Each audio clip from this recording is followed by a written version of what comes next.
Bonsoir à tous, bienvenue sur TV Tour Val-de-Loire. Les titres de ce 17 novembre. Elles avaient 24 et 30 ans. Anna et Maria, deux sœurs originaires du Loir-et-Cher, sont tombées sous les balles des terroristes. Nous serons au duplex de Chailles, petite commune. Plusieurs centaines de personnes ont tenu à leur rendre hommage. Les attentats font fuir les touristes. La capitale a fait face ces derniers jours à des vagues d'annulations dans les hôtels et les restaurants. Dans l'agglomération Tourangelle, 500 réservations ont été annulées en l'espace de quelques jours. Loisirs ou affaires, l'impact est considérable. 4 jours après les attentats, ils continuent à donner leur sang. L'établissement français du sang se félicite de l'élan de générosité des donneurs, mais rappelle que l'urgence, c'est toute l'année. Bonsoir à tous. Elles s'appelaient Anna et Maria, avaient 24 et 30 ans, deux sœurs tombées sous les balles des terroristes alors qu'elles dînaient comme d'autres victimes au Petit Cambodge à Paris vendredi dernier. Deux sœurs originaires d'une petite commune du Loir-et-Cher, Chailles, au sud-ouest de Blois. Bonsoir Florent, vous vous trouvez devant la mairie où plusieurs centaines de personnes ont tenu à leur rendre hommage ce soir. L'ambiance est pesante, évidemment, chargée d'émotions et l'heure est au recueillement. Oui, Sabrina, ambiance très lourde, particulièrement lourde lorsque le maire a fait procéder à une minute de silence. Une longue minute de silence accompagnée d'une musique très émouvante. On a vu les proches fondre en larmes, mais également les habitants, réunis donc ici, les proches, je vous l'ai dit, des habitants qui ont souhaité rendre hommage à Anna et Marion. Ils se sont rassemblés dès 17h30 devant cette mairie. Un registre de condoléances a été ouvert pour recueillir des messages de soutien à la famille, notamment. Les parents n'étaient pas présents. Une peine immense pour ces commerçants de Chailles installés ici depuis 30 ans environ et que tout le monde ou quasi tout le monde connaissait. Chailles, c'est une petite ville de 2500 âmes et imaginez-vous bien, on a compté plus de 500 personnes, 800 peut-être qui sont venus donc à ce rassemblement devant la mairie, une mobilisation donc massive ici à Chailles. Et puis il y a ce montage photo préparé par les proches de la famille. Un commerçant qui tient un commerce juste à côté de la boucherie charcuterie des parents, une amie également d'Anna et cet autre ami et colocataire d'Anna venu de Barcelone. Certains ont accepté de témoigner, nous les avons rencontrés en fin de journée. C'est aussi de montrer à leurs parents qu'on les soutient dans leur épreuve et qu'on est tous unis dans ce drame qui touche la France. Je suis une amie d'Anna. Et je connaissais bien sa sœur parce que nous étions amies depuis longtemps. Elles étaient toutes les deux pleines de joie, elles aimaient la vie. C'était des battantes. Et voilà, s'il y a un seul mot qui peut les décrire toutes les deux, c'est le sourire. Il n'y a pas de mots pour décrire cette horreur, cette injustice surtout, parce qu'elles avaient 24 et 27 ans. Pleine fleur de l'âge, hyper joyeuse. Comme on dit, bien dans leur basket et de savoir qu'on va se contenter maintenant des photos. Je comprends les parents, excusez-moi. C'est inadmissible. C'est inadmissible. Je les ai vus hier, j'étais avec eux hier. Aujourd'hui, j'ai vu Eric, le père, qui est venu là. Mais Sylvie, la mère, est restée chez elle, très abattue. Il n'y a pas de mots pour décrire ça. Mettez-vous à leur place, regardez vos enfants et dites-vous, demain, je ne les verrai plus. Et vous comprendrez tout de suite la situation par rapport à ça. Donc, c'est vraiment très, très dur. Donc l'injustice, oui, c'est surtout la fatalité. Que la sœur remonte d'Espagne pour rejoindre sa sœur le vendredi soir et puis devait revenir sur Blois et soit allée à ce restaurant-là, voilà, à cette heure-là, à ce moment-là. La fatalité, l'injustice, la colère aussi face à ce drame qui endeuille toute une famille, toute une ville, tout un département. Vendredi dernier, Anna et Marion ont perdu la vie sur cette terrasse du Petit Cambodge dans le 10e arrondissement parisien. En pleine fleur de l'âge, c'est ce qui est répété ici. 24 et 30 ans, c'est la jeunesse qui a été frappée, des terroristes qui auront enlevé la vie de 7 personnes vivant en région centre ou originaires de la région. On apprenait aujourd'hui que 2 personnes originaires du Loiret avaient également succombé au bal des terroristes. Merci Florent Duplex de Chaille, où des centaines de personnes, vous le voyez, ont tenu à rendre hommage à Anna et Maria, 2 sœurs tombées sous les balles des terroristes. Et les hommages se succèdent, bien évidemment. Depuis 4 jours, regardez cette photo travaillée en noir et blanc. On peut y lire le mot PIS, P en français. Une photo réalisée par les 400 lycéens de Vaucanson. Vous le voyez, à Tournord, qui forme ainsi la Tour Eiffel, le symbole des attentats survenus à Paris. Une image qui a traversé le globe en quelques jours. Cette photo a rencontré un joli succès sur les réseaux sociaux. Elle a été commentée et partagée 1851 fois. L'initiative saluée notamment par des anciens élèves. Et après le choc, la colère et le recueillement, 4 jours après les attentats à Paris, les questions surgissent. Aujourd'hui, l'effroi interroge les politiques et les géopolitiques que mène la France depuis plusieurs années. Politique sur le sol français, mais également politique extérieure menée au Moyen-Orient. Attentat de Paris, émission spéciale vendredi soir sur le plateau de Libre-Échange à 19h30 sur TV Tour Val-de-Loire. Une des conséquences prévisibles de ces attentats, l'impact sur le tourisme. La capitale a fait face ces derniers jours à des vagues d'annulations dans les hôtels et les restaurants. À 1 heure de Paris, Tours n'y échappe pas. L'insécurité fait peur et l'hôtellerie se vide. À ce jour, le cap des 500 annulations a été atteint, rien que pour l'agglomération. Loisirs, congrès d'affaires annulés, comme a pu le constater Amanda Breuer-Rivera.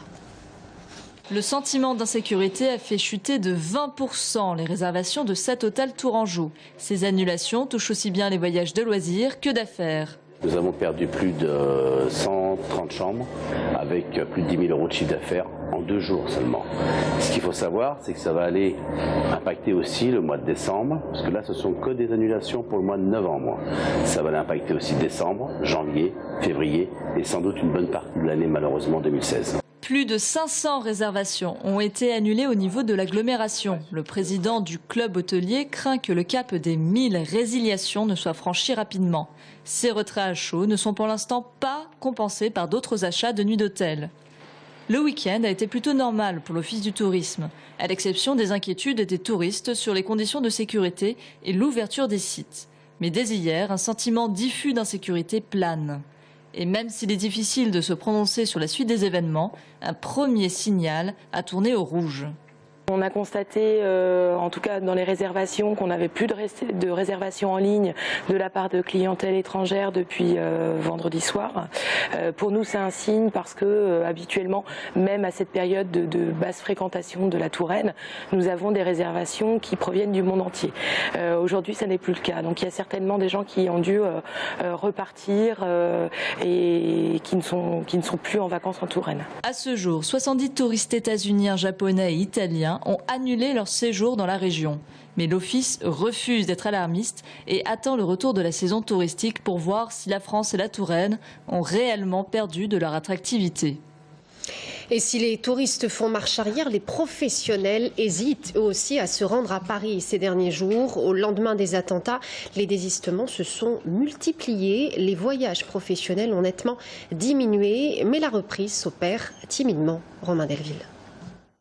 Une cinquantaine de désistements pour aller à Paris en début de semaine pour cette agence à côté de la gare. C'est très calme côté voyage d'affaires et billetterie pour cet autre voyagiste. Alors à la gare, point d'ancrage des départs vers la capitale, le baromètre des fréquentations, ce sont les taxis. Il y a beaucoup moins d'activités et puis le peu d'activités qui arrivent, tout arrive concentré. C'est très concentré sur 1 ou 2 TGV et après c'est le calme complet. Mais vraiment très calme. Pour cette conductrice de taxi, la baisse d'activité était évidente durant le week-end. Lundi aussi, les clients pour attraper un train vers Paris étaient plus rares que d'habitude, mais doucement, ça repart. On remarque quand même qu'il y a eu une petite faiblesse, mais bon, aujourd'hui, il y a un petit peu moins de travail, mais on a remarqué que dans le train, il commençait à y avoir un petit peu plus de monde. Donc je pense que la peur va commencer à pas vraiment s'estomper, mais les gens vont être un petit peu plus... De toute façon, on n'a pas le choix, il faut bien retourner au travail. Et de préciser que nombre de clients de son taxi sont allés à Paris à contre-cœur ou l'air morose, mais qu'il a bien fallu reprendre une activité presque normale. Et la sécurité est évidemment au cœur de toutes les discussions. À la suite du déclenchement de l'état d'urgence sur l'ensemble du territoire français, la préfecture d'Indre-et-Loire a été claire. Toute manifestation sur la voie publique doit être déclarée auprès de ses services au moins 72 heures à l'avance. Et l'organisateur doit mettre en place des moyens de sécurité adaptés au contexte et à la sensibilité de la manifestation. Des règles qui ne sont pas toujours respectées, tant le besoin de recueillement est fort aujourd'hui. Mais depuis vendredi, jour des attentats, les entreprises de surveillance doivent faire face à une demande croissante de leurs services. Entreprises, centres commerciaux, certaines sociétés ont dû s'atteler rapidement au recrutement pour faire face à la demande. Audrey Champigny. Depuis ce week-end, face à la menace terroriste, les entreprises de sécurité privée sont une nouvelle fois très sollicitées. Dans cette société de protection, le téléphone n'a pas arrêté de sonner. En 72 heures, 30 à 40% de demandes en plus. Une quantité de travail supplémentaire à laquelle il a fallu répondre en un temps très court. Oui, on a été obligé de recruter rapidement des agents supplémentaires puisqu'on ne pouvait pas pallier. On avait un nombre d'heures qui était tellement supérieur qu'on a été obligé de faire de recrutement. Oui, ça a été obligatoire. Sans tomber dans la psychose, la tension est montée d'un cran. Et les ordres de la préfecture, eux, sont clairs. On a une demande qui a été faite de la part des préfets en nous demandant de faire une ouverture de sac, en demandant qu'on soit bien d'accord, parce qu'on n'est pas habilité comme les forces de l'ordre à pouvoir fouiller dans un sac, mais on demande au public qui peuvent posséder un sac à dos ou un sac à main d'un volume relativement important juste d'ouvrir, juste pour faire voir à l'intérieur s'il n'y a pas d'objets qui peuvent être dangereux. Et on est là aussi pour dissuader, je dirais, et on est surtout dans de la présence et de la malveillance. Administration publique, écoles, manifestations, l'état d'alerte est maximal. Dans les centres commerciaux également où le dispositif est en train de se mettre en place. Pas de communication à ce sujet car trop sensible, mais les clients, eux, ressentent le besoin d'être rassurés. Non, pas peur, méfiant, mais pas peur. Je pense que oui, quelques vigiles, ça donnerait un peu plus de sécurité pour les clients.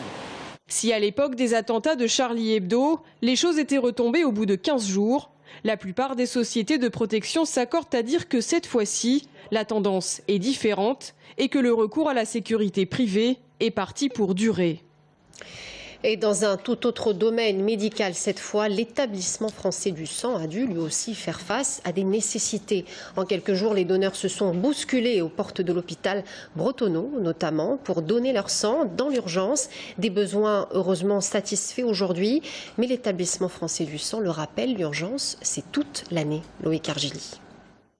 65 donneurs ce samedi sur le site de don du sang de Tours-Bretonneau contre 30 à 35 habituellement.